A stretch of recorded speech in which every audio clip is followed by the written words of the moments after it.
ƏDV bəyannaməsi offlayn qaydada bəyannamə tərtibatı proqram vasitəsilə tərtib edilir.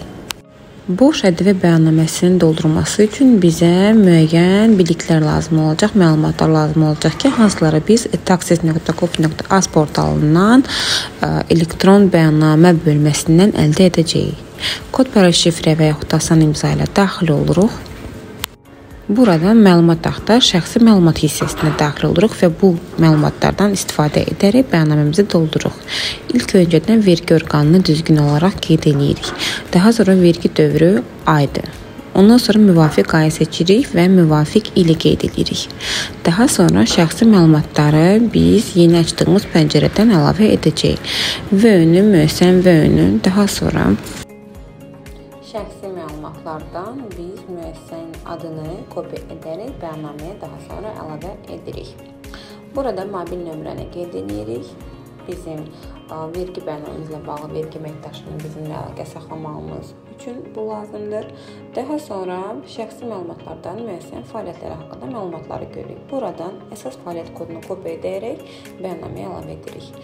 Bəyannamə boş göndərildiyinə görə əlavələr sayı 0 olur. Vergi ödəyicisinin qrupu olaraq vergi məcəlləsi çərçivəsində fəaliyyət göstərən vergi ödəyicisini qeyd edirik. Bəyannamə manatla doldurulduğuna görə valyuta növü Azərbaycan manatıdır və bəyan ediləcək məlumatımız yoxdur qeyd edirik.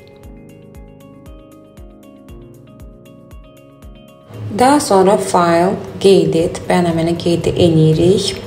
Daha sonra həmin bəyannaməni paketləyirik. Bəyannamə paketi əlavə edirik və burada bəyannamənin adını qoyuruq. Bəyannamənin adı ingilis hərflərdən qeyd olunmalıdır. Adı qeyd etdikdən sonra paketlə düyməsini basaraq bizim bəyannaməmiz gedir, düşür lokalni disk C EBUM papkasına. Bəyannamələr hissəsində EBUM papkasında. Bəyannaməmiz paketlənəndən sonra qayıdırıq öz elektron bəyannamə səhifəmizə və burada ilk sütundan biz paketi göndər düyməsini sıxırıq və paketimizi lokalni disk C EBUM papkasında, paketlər papkasından tapırıq və paketi əlavə edirik. Daha sonra göndər düyməsini basırıq, yoxla düyməsini basırıq, bəyannaməmiz yoxlanılır. Yoxlandıqdan sonra bəyannaməmizi təsdiq edirik və təsdiqlənəndən sonra bəyannaməmiz göndərilmiş hesab edilir. Beləliklə, boş hesabatınız göndərilir. Burada siz bəyannamənin qəbul edilməsi haqqında bildiriş yükləyə bilərsiniz və öz kompüterinizdə saxlaya bilərsiniz.